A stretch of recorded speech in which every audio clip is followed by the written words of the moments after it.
أنا خلني يوتيوب سيني بندي فإيرفون قرأت دلق يعني دقي فتا دلق.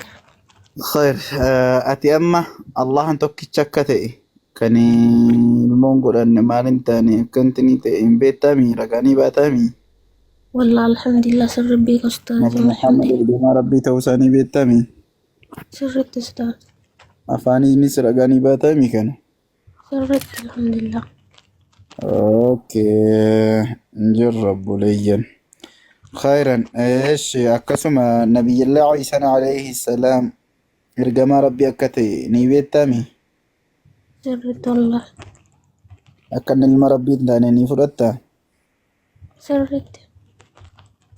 خيرا أي شهادة في كيت لا إله إلا الله محمد رسول الله نجتامي إيه والله واني سنجتن كان ورابي فاكنو ماتي يعني فاميلي يوم كترجع. جماعة إن شاء الله تكفى منامك والكبتي ربي إن شاء الله أنتنيلو منامك ست رسول عليه الصلاة والسلام الشيطان لا يتمثل به يعني نمني نبي محمد صلى الله عليه وسلم منامان أرجع وقوم إسان أرجع يعني مالي شيطاني سورة نبي محمد اتفقاتشو هندندو قالوا شيطاني وصو إسانتهم فكاتين سورة ما إساتين نفياني نبي محمد أجيجو المون دندا سيجليرا غراغر من قدو كان جرو بكينيا في عن أبو طلحة دا أبو طلحة كن أبو طلحة ما فكاتي لكي إساني دا يوجيجو متكن نركب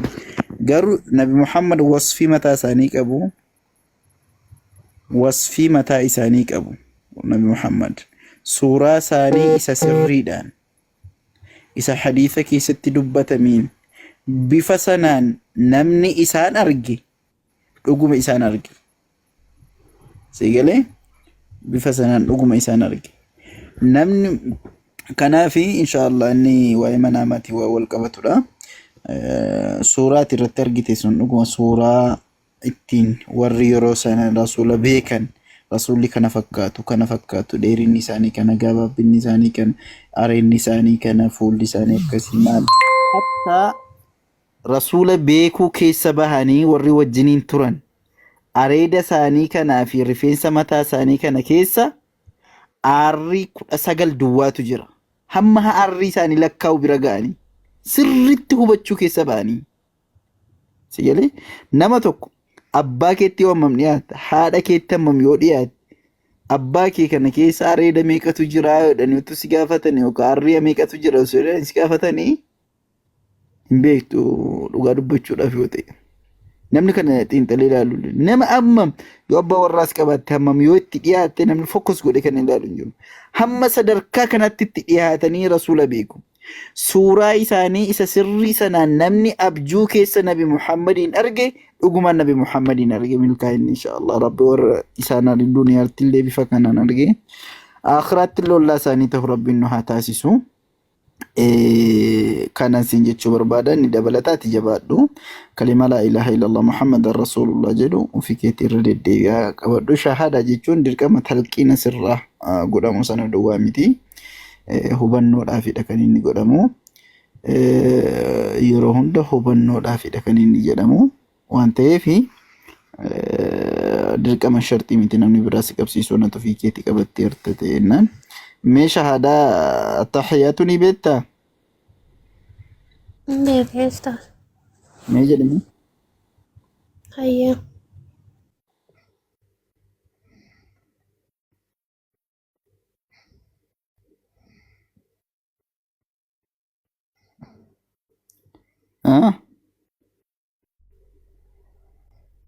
زينب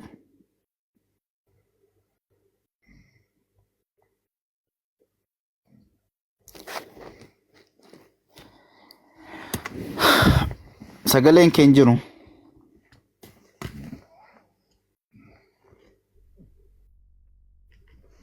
boote deebi'ime deebi ergadhu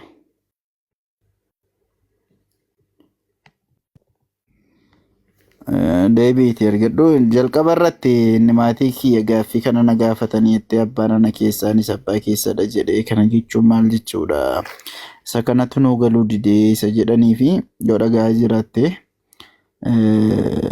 eewwa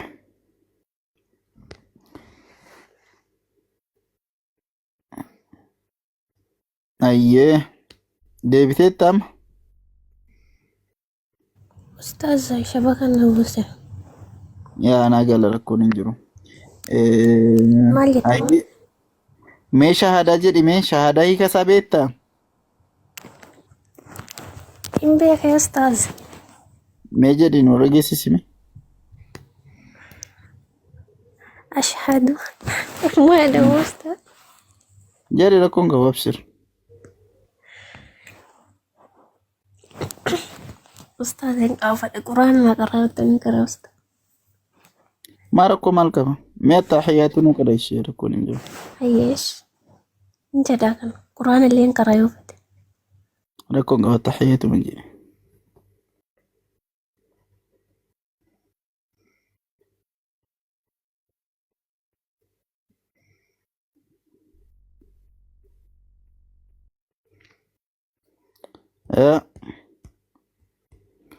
شبكان كباي جيك أجر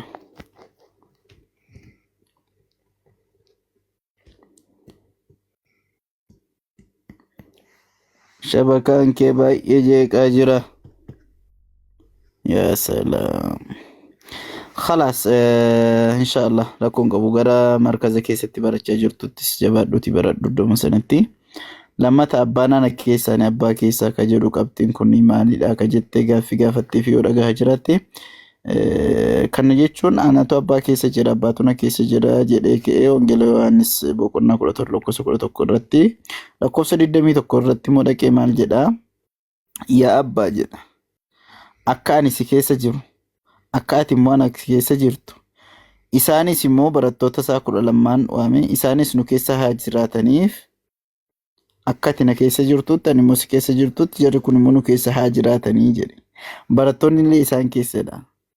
Biyyi lafaas akka ati na ergite haa beekanii jedhe. Kana jechuun abbaan ana keessadha, anisa keessadha jechuun yaadni keenya tokkodha, fikiraa tokkoon deemna. Tini jechuudha malee ana keessa wal keessa jirra barattoonni immoo isaan lamaan keessa jiru. Barattoonni 12 isaanii. Akka kanatti Yesuusis waaqataa barattoonni guutuun isaaniis waaqa ta'uu jechuudha bifa filosofii ammaatiin. Ana keessa si keessa jechuun jechi kun sirrii afaan jalqabaa sun sirrii akka kana ta'uudha yoo baate akkuma hiikamee dhufutti yoo fudhannee ilaalle barattoonnis Yesuusii fi waaqa keessa jiru waan ta'eef akka barsiisa sanarra jirutti keessa jiru jechuun qajeelfamuma isaanii keessa jiru waama sana masakamanii deemu yaada fikiraa tokkorra jiru jechuudha malee waan addaa tokko miti isin jechuu barbaadeni inshallah akkasitti hubachuun barbaachisaadha. Ustaz Abdul Fattah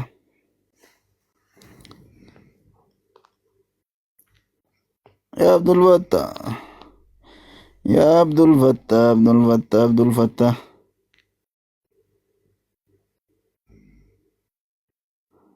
عبد الفتاح كومنتي دانا واتشون دندامو فما عليك السلام عليكم ورحمة الله وبركاته. وعليكم السلام ورحمة الله وبركاته. مقادك أكم جرتو أستاذ نجا جرتو؟ كجاري كن الحمد لله. مالك بتني رفتن؟ مالي غري براتو كوكيسا ديميتو ما تا كو إيش تنين كونو كونشينين كوني ليو نركيساتو ري وانا جايباتي نرجي ajaa'iba illee hin qabu iyyuuti kun waanuma ajaa'ibaa iyyuu hin qabu. Namoota maqaa kanaan akkas waan jijjiiranii bananii maal godhantu jira.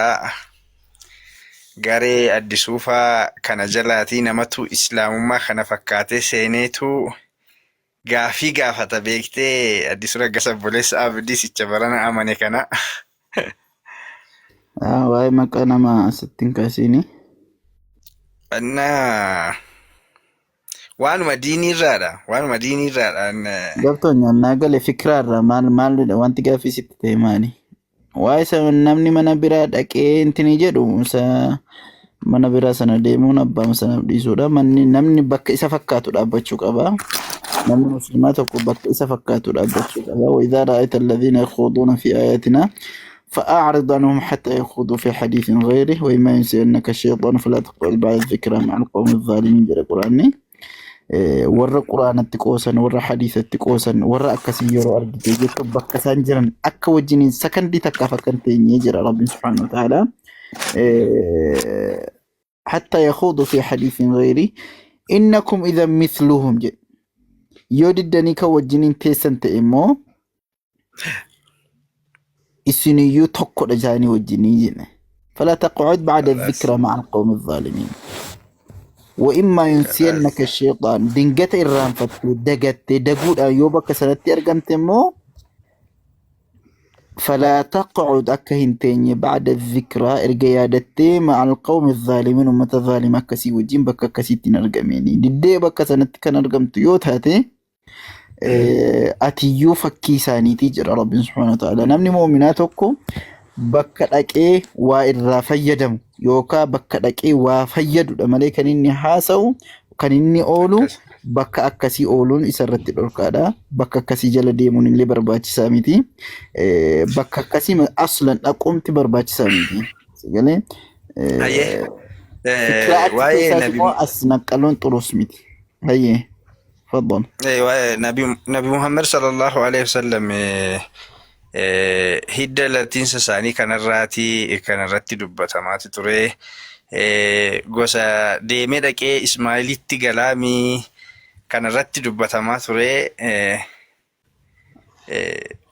Kanarratti amma fakkeenyaaf gurbama ani muslima jedhee deebisutuyyuu sana keessa hin galu irratti dubbataa ture. Anillee iyyuu akkas mara wanticha haasa'uuf barbaadee illee miti garuu inumaayyuu waale asaasin amma mucayyoo wajjin haasaa turtanillee dhaggeeffataan ture. Rabbiin isheerraa jaallatu namni tokko tokko yeroo asii ba'ee waa dubbatu saalfachuu mala waan ta'eefi adeemsumaan intini ta'uu qaba. Waan kan irratti kaasuu barbaadee fi quraana sin amma qaraatanillee Al-Haseeni kottuuti. Ayyee eeshi.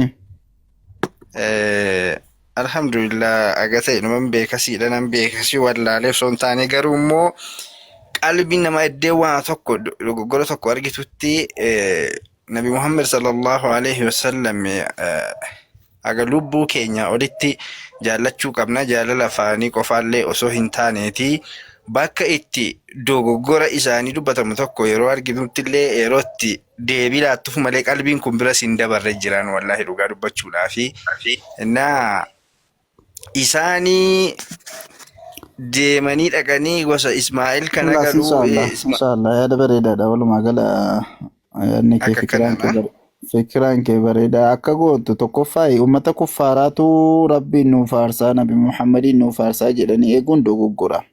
Kanaaf jalqabumarraa isaanirraa wanti eegamu kanumadha waan ta'eef bakka akkasiitti wajjin argamuudhas jalqabumarraa dhorkaan.